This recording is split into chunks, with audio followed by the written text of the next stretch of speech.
ნაწარმოები შეიცავს თამბაქოს ნაწარმის, თამბაქოს აქსესუარის ან მოწყობილობის მოხმარებას. ნუ აიძულებთ ბავშვებს ისუნთქონ თქვენი კვამლი. მოწევა მავნებელია თქვენი ჯანმრთელობისათვის.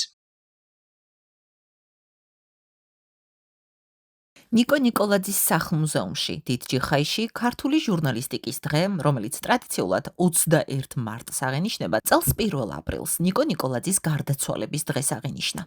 თარიღის ცვლილება პატრიარქის გარდაცვალების გამო გამოცხადებულმა გლოვის დღეებმა განაპირობა, რის გამოც ღონისძიება სიმბოლურად სწორედ დიდი მოღვაწის ხსოვნას დაუკავშირდა.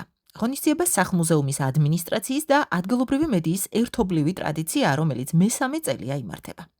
როგორც დიდ ნიკოს ჩვეოდა, მისი სახელობის სახლ-მუზეუმიც წლებია არ წყვეტს საზოგადოებასთან ცოცხალ და აზრობრივ კავშირს.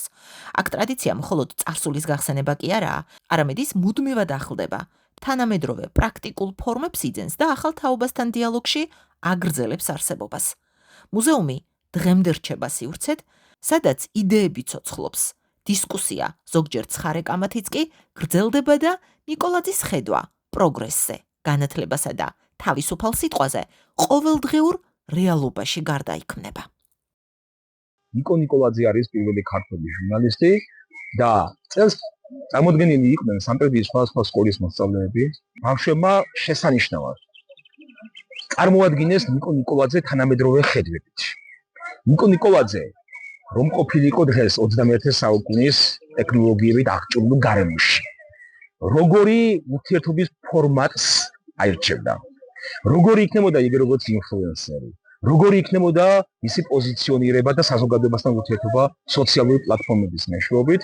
ეს დღევანდელი ჩვენი მოკრძალებული ღონისძიება საინტერესო იყო იმიტომაც რომ გარდა ადგილობრივი გაზეთ სამტრედიის მაცდიის ტელეკომპანია ზარის წარმომადგენლებისა და ამის შემდეგ აქ ადგილობრივი თვითმმართველობის წარმომადგენლებიც იყვნენ, პედაგოგიური საზოგადოების წარმომადგენლები, ანუ მართალია მცირე რაოდენობა, მაგრამ მასშტაბური იყო წარმომადგენლობითი თვალსაზრისით და იმედი გვაქვს რომ მომავალში გავაგრძელებთ ამ ტრადიციას. სამტრედიის სხვადასხვა სკოლის მოსწავლეებმა ისტორიის მენტორ-მასწავლებლის კახა გალდავას ხელმძღვანელობით წარმოადგენეს მოხსენებები. ნიკოლაძის ეპოქა თანამედროვეობას დაუკავშირეს. იმსჯელეს, როგორი ინფლუენსერი იქნებოდა ნიკო ნიკოლაძე დღეს. დიახ, ნიკო ნიკოლაძე იყო პირველი ქართველი ინფლუენსერი. არა იმიტომ, რომ მას უბრალოდ ბევრი გამომწერი ჰყავდა, რაც რომ ჩვენ ფოლოვერებს, მიმდევრებს ვუწოდებთ. არამედ იმიტომ, რომ მისი სიტყვა რეალურ ხელშესახებ ცვლილებას იწვევდა. სწორედ ნიკომ გადაიღო ერთ-ერთი პირველი სელფი სარკეში. ეს სარკე სელფ ფოტოსთან ერთად მის სახლ-მუზეუმში ინახება და გვიმტკიცებს, რამდენად წინ უსწრებდა ნიკო ნიკოლაძე დროს. ეს გახლავთ სარკე, სადაც ნიკო ნიკოლაძემ გადაიღო სელფი, ჩემთვის დიდი პატივია ახლა ამ სარკეში მეც გამოვჩნდე და ახლა მინდა გაჩვენოთ ფოტოსურათი, როგორი გამოუვიდა მას ეს სელფი. აი ეს გახლავთ ამ სარკეში გადაღებული სელფი.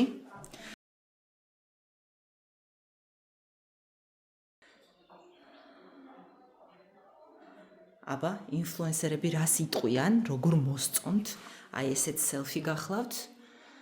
ესეთ სელფი გახლავთ. ხედავთ ხომ, როგორ სელფებს იღებდა, ნამდვილად ტექნიკურ უნარებს ვერ დაუწუნებთ. ისევ როგორც მის ნაცხოვრებ გზას ხომ ასეა. ძალიან ორიგინალური ფოტოები აქვს გადაღებული. საკუთარი თავის დაფიქსირება, მესიჯის გადაცემა და საზოგადოებასთან პირდაპირ კომუნიკაცია. ეს ხომ დღეს სოციალური მედიის მთავარი არსია. გამოდის, რომ ნიკო პირველი ქართველი ინფლუენსერია, რომელმაც იდეების გავრცელება და საზოგადოებრივი აზრის ფორმირება ბევრად უფრო ადრე დაიწყო, ვიდრე ეს ციფრულ ეპოქაში გახდა შესაძლებელი. ევროპამ ცხადად უთუოდ და უთმცაოდ უჩვენა, რომ რუსეთის იმპერია უსაზღროდ ჩამორჩენილი სახელმწიფოა. დღეს რომ ნიკო ცოცხალი ყოფილიყო, აუცილებლად აქტიური იქნებოდა სოციალურ მედიაში. არა მხოლოდ პოსტების წერისთვის, არამედ იდეების გასავრცელებლად და საზოგადოების გამოსაღვიძებლად.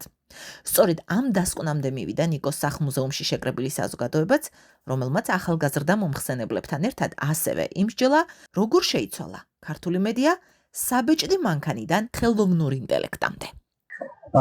ჩვენ ყოველწლიურად ახორციელებთ პროექტს ქართული ჟურნალისტიკის დღესთან დაკავშირებით, ეს განსხვავებულ ფორმატში შემოვიტანეთ ეს ვეცადეთ 21 საუკუნის ადამიანად დაგვენახა ნიკო ნიკოლაძე და თითოეულ მოზარდ თავის თინეიჯერობის ასაკში თავისი წილი ნიკო ეპოვა. სადაც ის ამ კავშირებს დაინახავდა და შემდეგ ნიკოს იდეების თანამოაზრად აქცევდა თავის თავს. ამიტომაც წეს წარმოვადგინეთ ნიკო ნიკოლაძე როგორც პირველი ქართველი ინფლუენსერი, რომელმაც 21 საუკუნეში დროს გაუწია. ქართული ჟურნალისტიკისადმი მიძღვნილ ღონისძიებაზე განსაკუთრებული ყურადღება დაეთმო ჟურნალისტიკის როლს, როგორც საზოგადოებრივი პრობლემის გადაჭრის ერთ-ერთ მნიშვნელოვან ინსტრუმენტს. ჟურნალისტური კორპუსის ადგილობრივმა წარმომადგენლებმა ისაუბრეს იმ პრობლემებსა და გამოწვევებზეც, რაც თანამედროვე ჟურნალისტიკას აქვს. დისკუსიაში აქტიურად ჩაერთვნენ ადგილობრივი თვითმმართველობისა და მედიის წარმომადგენლები. ღონისძიების დასასრულს რამდენიმე მონაწილეს გავისაუბრეთ. ნუ სადაც ნიკო ნიკოლაძე AI-ს გამოიყენებდა, ჩემი აზრით სოციალურ ქსელსაც გამოიყენებდა და ყველა პლატფორმას მოერგებოდა, ესე რომ ვთქვათ, თუნდაც Facebook, Instagram, TikTok-ი იქნებოდა ის სივრცე, სადაც ახალგაზრდების თავმოყრის ადგილი იქნებოდა. და ახალგაზრდებს გააცნობდა თავის შეხედულებებს, მოსაზრებებს, რაც შემდეგ მათთან ერთად განახორციელებდა. და მთავარი ალბათ რა სიახლეს მე შევიძინე ამ ყოველივისგან იყო ის რომ ჟურნალისტიკა სწორედ ეს არის გამოწვევებით სავსე პროფესია, სადაც არა ერთი აზრი, არამედ ბევრი აზრი იღებს მონაწილეობას და მთავარია რომ აზრთა სხვადასხვაობა იყოს ინდივიდების განვითარებისთვის. ღონისძიებაზე მოწვეული სტუმრის სტატუსით მონაწილეობდა აგროგარემოტევიც, რომელიც უკვე დიდი ხანია ხელოვნურ ინტელექტს და სოციალურ პლატფორმებს პასუხისმგებლიანი და კეთილსინდისიერი ჟურნალისტიკის სამსახურში აყენებს. ჩვენი რედაქცია ამ ინსტრუმენტებს იყენებს არამხოლოდ ინფორმაციის გავრცელებისთვის, არამედ საზოგადოების უკეთ ინფორმირებისთვის, რომელზეც ეჯგარეშია უარს არც ნიკო ნიკოლაძე იტყოდა. მართლა ძალიან დიდი პატივია ვიყო ნიკო ნიკოლაძის სახლ-მუზეუმში და მოვმართოთ იმ სივრციდან, იმ დიდი ქართლის სივრციდან, რომელიც ერთ-ერთი პირველი გახდა ჟურნალისტიკის სათავეებთან და საძირკველი და ფუნდამენტი ჩაუყარა საკმაოდ ძლიერი სხვათა შორის ქართულ ჟურნალისტიკას და ეს ადამიანი არ ყოფილა მხოლოდ უბრალოდ პუბლიცისტი და უბრალოდ ჟურნალისტი, ეს იყო ხედვა, იდეა, ხო? სწორედ ამ კონტექსტში ნიკოს სახლ-მუზეუმში შეკრებილ საზოგადოებას გავუზიარეთ ჩვენი პატარა გუნდის დიდი წარმატება, რომელიც ქართული ჟურნალისტიკის წარმატებაცაა. ჟურნალისტიკის რესურს ცენტრის პროექტი AI News-ი, რომელზეც აგროგარემოტივი აქტიურად მუშაობს, 2026 წლის Digital Media Award-ის ფინალისტია კატეგორიაში ხელოვნური ინტელექტის გამოყენება ჟურნალისტიკაში. ჩვენ ფინალში აღმოჩნდით მსოფლიოს წამყვან მედია ორგანიზაციებთან და ავტორიტეტულ გამოცემებთან ერთად, როგორიც არის Guardian, BBC, New York Times, Financial Times. სულ 78 ქვეყნის 811 განაცხადიდან ფინალში მხოლოდ 278 პროექტი შეირჩა და მათ შორის ერთი საქართველოდან. ვმუშაობთ იმისთვის, რომ ტექნოლოგია ვაქციოთ იმ ღირებულებების გამაძლიერებელ ინსტრუმენტად, რასაც ქვია მედიის კეთილსინდისიერება და სიმართლის მსახურება. და თუ დავფიქრდებით, ეს სწორედ ის გზა, რომელიც თავის დროზე აირჩია ნიკო ნიკოლაძემ და აირჩევდა დღესაც. რადგან საბოლოოდ არც ფორმატი ცვლის არსს და არც ტექნოლოგია ცვლის ღირებულებებს. ჟურნალისტიკის მთავარი მიზანი და მისია, რაც ნიკოს დროს იყო, ისაა დღესაც. სიმართლის ძიება, საზოგადოების გაძლიერება და უკეთესი მომავლის შექმნა. და თუ გვინდა რომ ამ გზაზე, ნიკოს გზაზე წინ წავიდეთ, უნდა ვიყოთ ერთდროულად ნიკოლაძესავით გაბედულები და თანამედროვე ტექნოლოგიების მიმართ გახსნილები.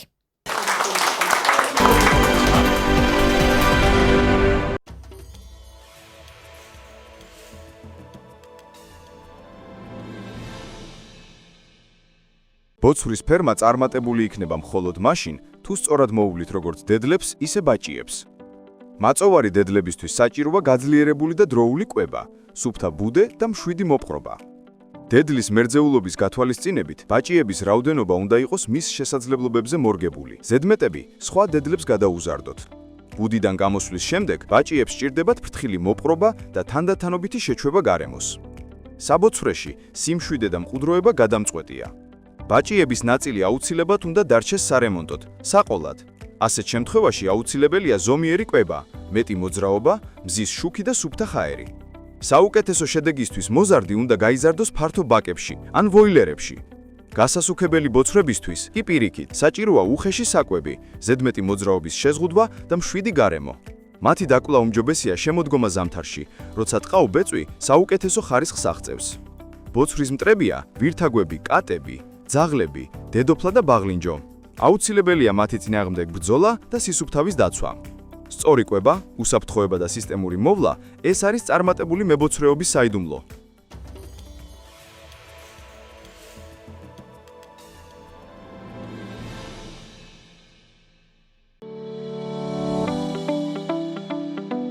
დოლის სეზონისთვის ფერმერი მზად უნდა იყოს. დოლის პროცესი ერთ-ერთი ყველაზე მნიშვნელოვანი ეტაპია მეცხვარეობაში, რადგან სწორედ აქ ყალიბდება მომავალი ფარის პროდუქტიულობა.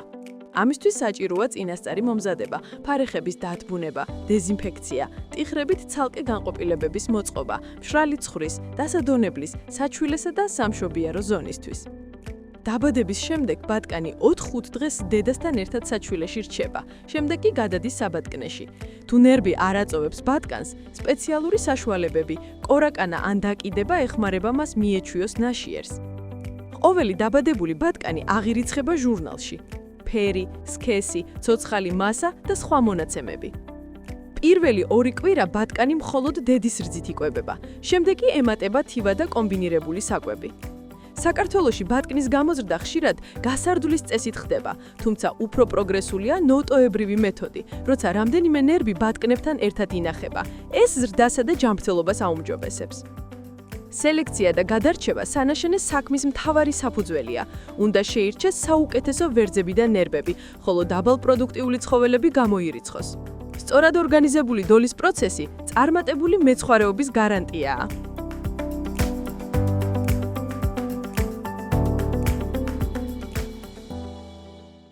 ზედაშე ეს სიტყვა ქართულ ღვინოსთან და ქვევთანაა ყველაზე მჭიდროდ დაკავშირებული.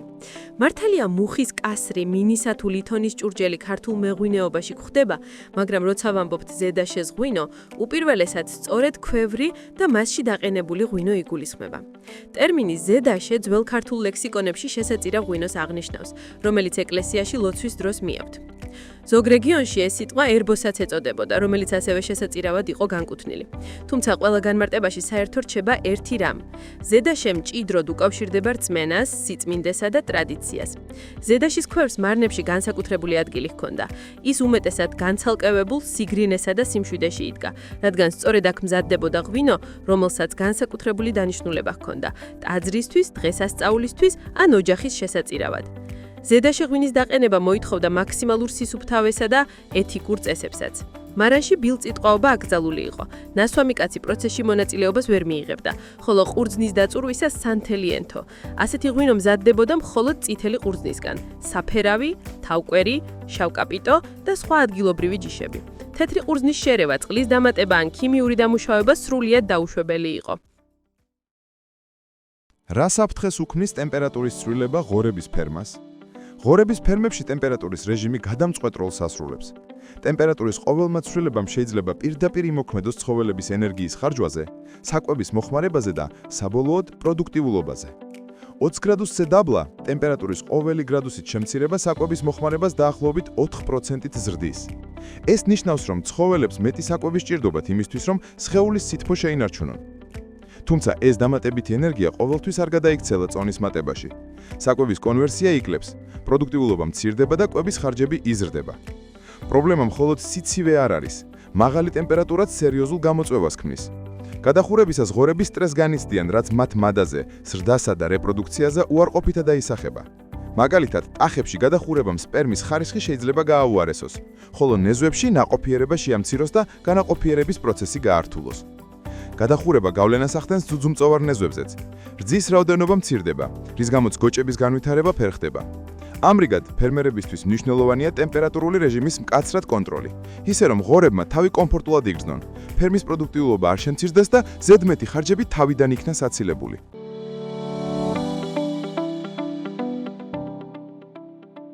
გსურთ საკუთარი ბაღიდან სოკოს უხვი მოსავალი? ამის გაკეთება შეიძლება მარტივად და იაფად ექსტენსიური მეთოდის გამოყენებით. ამ მეთოდში სოკო ითესება ფოთლოვანი ხეების მორებზე ან კუნწებზე. პროცესი იწყება მორების ან კუნწების მომზადებით. მათ 24-48 საათით ასველებენ წყალში, თუ ახლად მოჭრილი ხე არ არის. შემდეგ თხელფენად ავრცელებენ სოკოს მიცელიუმს. მორები ან კუნწები იალაგება სარდაფში, დახურულ სათელში, სადაც ტემპერატურა 15-20 გრადუსი ცელსიუსია და ჰაერი მოტიოა. აუცილებელია პერიოდული დასველება, რათა მასალა არ გამოშრეს. 2-25 თვის შემდეგ მიცელიუმი სრულად იკავებს მერქანს და მზადაა გარე პირობებში გადატანისთვის. მორებს ჩაფლავენ მიწაში, კუნძებს კი ჩრდილოვან ადგილზე რგავენ. მნიშვნელოვანია, რომ ნიადაგი ნოტიო იყოს. გვალვებისას მორწყვა სავალდებულოა. როდესაც ჰაერის ტემპერატურა 8 და 14 გრადუსი ცელსიუსის მიაღწევს, სოკო იწყებს ნაყოფის წარმოქმნას. მოსავალი ყველაზე უხვია მეორე და მესამე წელს. ერთი მორის ნაჭერი საშუალოდ 10-12 კილოგრამის სოკოს იძლევა. პლანტაცია კი 2-7 წელი ნაყოფიერად ფუნქციონირებს. ეს მეთოდი საშუალებას გაძლევთ საკუთარ ეზოში ბუნებრივად მოიყვანოთ სოკო და ისარგებლოთ ეკოლოგიურად სუფთა პროდუქტით.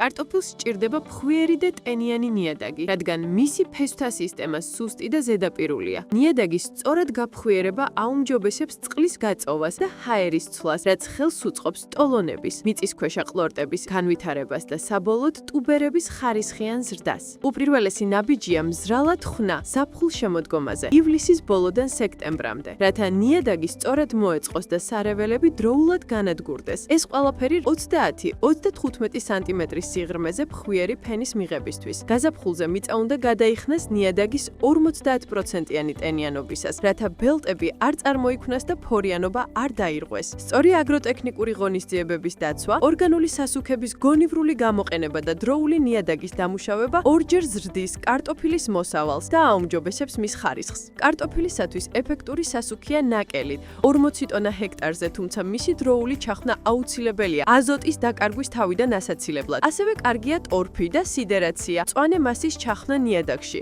მაგალითად, ხანჭკოლა აზოტს ჰაერიდან ითვისებს და ნიადაგს ამდიდრებს ადვილად ასათვისებელი საკვები ნივთიერებებით. ხშირ შემთხვევაში კარტოფილის მოსავლის დიდი ნაწილის დაკარგვა ნიადაგის არასწორი დამუშავების შედეგია. უხვი და ჯანსაღი კარტოფილის მისაღებად ყურადღება მიაქციეთ ნიადაგს.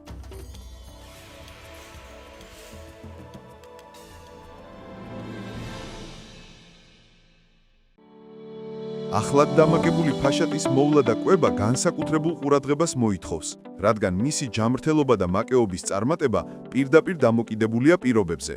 არასაკმარისი კვებისას მაკეობა შეიძლება გახანგრძლივდეს ან შეწყდეს აბორტით.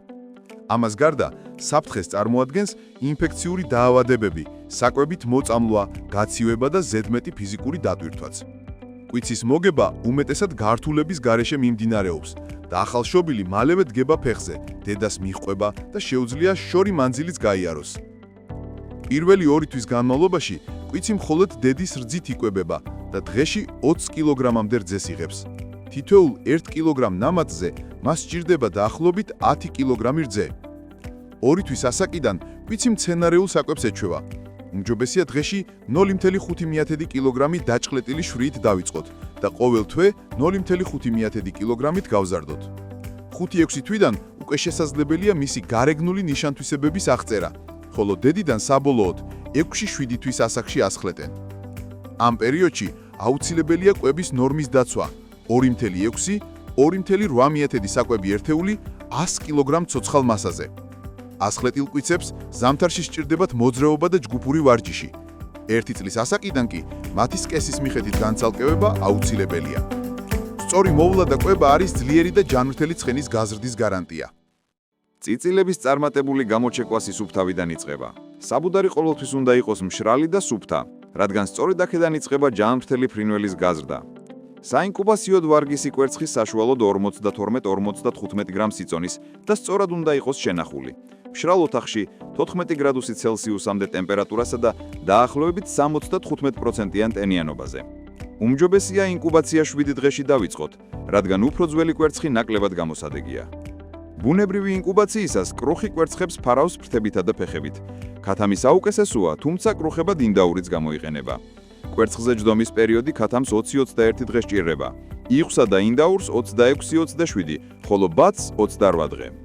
კრუხი არ უნდა შევაწუხოთ, მხოლოდ პერიოდულად გამოვიყვანოთ საკვებისა და წყლისთვის. ხელოვნური ინკუბაციისას სპეციალური ინკუბატორებს იყენებენ, სადაც პირობები კონტროლდება. საწყისი ტემპერატურა 31-35 გრადუსი ცელსიუსი უნდა იყოს, ტენიანობა 75%. ყოველ კვირას ტემპერატურა 2-3 გრადუსით მცირდება, საბოლოოდ კი 24 გრადუსზე ნაკლები არ უნდა გახდეს. ახალგამოჩეკილი წიწილები გადაჰყავთ თბილ ყუთში. ჯანსაღი წიწილა ცოცხალი თვალებით, ძლიერი ფეხებითა და სუფთა ბუსუსებით გამოირჩევა. სუსტი წიწილები ადვილად სნეულდებიან და ნაკლებად პროდუქტიულია. მთავარია სხვადასხვა ასაკის ფრინველი ერთად არ მოვათავსოთ. გაზარდეთ წიწილა ადგილობრივი ჯიშის გათმიდან და მიიღებთ ხარისხიან პროდუქტს. ბუნებრივ, სუფთას და სასარგებლოს თქვენი ოჯახის ჯანმრთელობისთვის. ხბოს ჯანმრთელობა დამოკიდებულია პირველივე საათებიდან სწორ მოვლასა და კვებაზე. ახალშობილი ხბო ანატომიურად უკვე ჩამოყალიბებულია, მაგრამ იმუნური სისტემა ჯერ კიდევ დაუცველია. სწორედ ამიტომ გადამწყვეტია ხსენის დროული მიწოდება, დაბადებიდან არაუგვიანეს 3 საათისა. ხსენი შეიცავს იმუნოგლობულინებს, რომლებიც ახალშობილს იცავენ ინფექციებისგან. ხბოს ორგანიზმში მათი შეწოვა შესაძლებელია მხოლოდ 4-12 საათის განმავლობაში. 24-36 საათის შემდეგ კი ეს უნარი ქრება. ამიტომ გადაუდებელია, რომ ხბომ პირველივე საათებში მიიღოს დედის ხსენი საჭირო რაოდენობით. დაგვიანებული ან არასწორი კვება იწვევს დაავადებებს, ხშირ შემთხვევაში ფაღარაც და მოზარდის დასუსტებას. ფერმერებმა უნდა გაითვალისწინონ, ხსენის სიჭარბი არასდროს უნდა დაიკარგოს. შესაძლებელია მისი გაყინვა -18 გრადუს ცელსიუსამდე და შემდგომ გამოყენება, რადგან ის ინარჩუნებს კვებით და სამკურნალო თვისებებს. ხსენიდან მზადდება შრატი და ხაჭო, რომლებიც ასევე მდიდარია ანტისხეულებით და სწრაფად შეითვისება. საჭიროების შემთხვევაში გამოიყენება ხელოვნური ხსენი, რძე + თევზის ქონი + კვერცხი + მარილი. 3-4 თვემდე ხბოს ძირითადი საკვები რძეა, შემდეგ კი თანდათან გადადის სხვა საკვებზე. ამ პერიოდში ყალიბდება საჭმელის მომნელებელი სისტემა და იმუნიტეტი. ამიტომ აუცილებელია სანიტარული ნორმების დაცვა, სუფთა სადგომი და ხარისხიანი რძე. დასკვნა: ხსენის დროული და სწორი მიწოდება არის ხბოს ჯანმრთელობისა და მომავალი პროდუქტიულობის საწინდარი. ალბათ ცოტას გიფიქრიათ, რა ნაზ და ფაკის ზრუნას მოითხოვს ჩოჩორი. არა და ახალშობილ ჩოჩორს განსაკუთრებული მოვლა და ყურადღება სჭირდება. ვირი წელიწადში მხოლოდ ერთ ჩოჩორს იძლევა და მისი სიცოცხლის ხანგრძლივობა 12-დან 18 წელია. ამიტომ ახალშობილზე ზრუნვა ფერმერისთვის გადამწყვეტი გამოწვევაა. პირველი საათები ყველაზე მნიშვნელოვანია. ჩოჩორმა უნდა მიიღოს დედის პირველი რძე კოლოსტრუმი, რომელიც აძლიერებს მის იმუნიტეტს. თუ ეს შეუძლებელია, საჭიროა სხვა ბუნებრივი ალტერნატივა. ხელით კვება ხშირად გადამწყვეტია. თავიდან ბოთლით, შემდეგ კი კასრიდან დალევაზე გადაყვანით. კვება უნდა ხდებოდეს ყოველ 2-3 საათში სისუფთავის მკაცრი დაცვით, რათა თავიდან ავიცილოთ ჯანმრთელობის პრობლემები. ნელ-ნელა ჩოჩორს ვუმატებთ მყარ საკვებს, მუწიკებსა და ცილოვან დანამატებს. საცხოვრებელი უნდა იყოს მშრალი და თბილი, ხოლო ყველა ინსტრუმენტი დეზინფიცირებული. სოციალური კონტაქტი აუცილებელია. სხვა ცხოველებთან ურთიერთობა ჩოჩორს იზოლაციისგან იცავს. 3-6 თვეში ჩოჩორი მზად არის დამოუკიდებლად ცხოვრებისათვის. სწორად დაგეგმილი მოვლა უზრუნველყოფს, რომ პატარა ჩოჩორი გაიზარდოს ჯანმრთელ ძლიერ ვირად, თქვენი ფერმის სიამაყედ.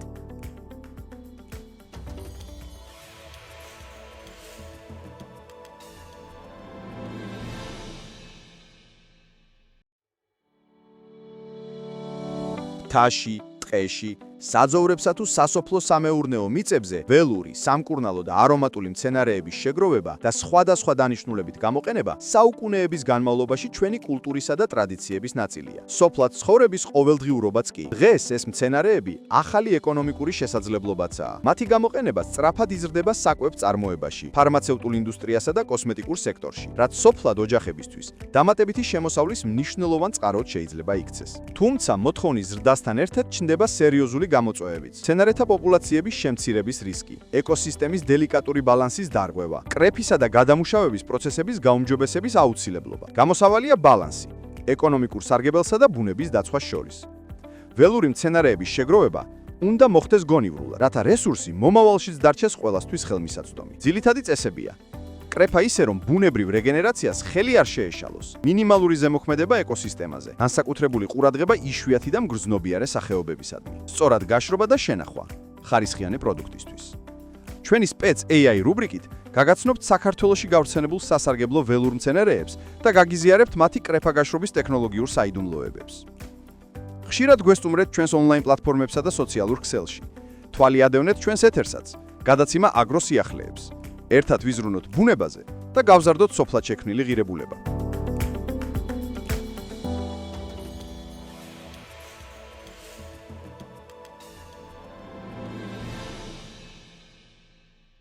თუ თქვენი ბოცვერი უარს ამბობს საკვებზე, ჭამს მხოლოდ რბილს, ნერწყვი გადმოსდის, ან წონას კარგავს, ეს შეიძლება კბილების ტკივილის ნიშანი იყოს. ზოგჯერ ყბასთან შეშუპება ან თვალების გამონადენის ჩდება. ასე დროს აუცილებლად მიმართეთ ვეტერინარს. სპეციალისტი შეამოწმებს როგორც წინა, ასევე უკანა მოლარებს და საჭიროების შემთხვევაში გაასწორებს ან მოკვეთს კბილებს.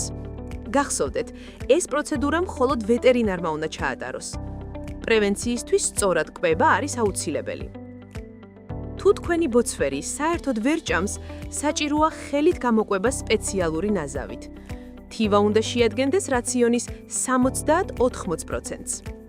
ახალი ბალახი და მწვანილი უნდა იყოს კვების 15-20%. ძალიან კარგია ოხრახუში, კამა, რეჰანი. ბოსტნეული კი 5-დან 10%. განსაკუთრებულად სასარგებლოა სტაფილოს ფოთლები და ბროკოლი. ხილი კვირაში 2-3 ჯერ მიართვით. არასდროს აჭამოთ კურდღელს კარტოფილი, ხახვი, მიორი, პური, ბრინჯი, მაკარონი, თხილი, შოკოლადი, კოფეინი, რძის პროდუქტები, ავოკადო. ღეჭვისთვის შემიძლიათ მისცეთ უსაფრთხო ხის ტოტები, როგორიცაა ვაშლი, ფსხალი, თუთა. და რა თქმა უნდა, ყოველთვის სუფთა წყალი ღია ჯამში.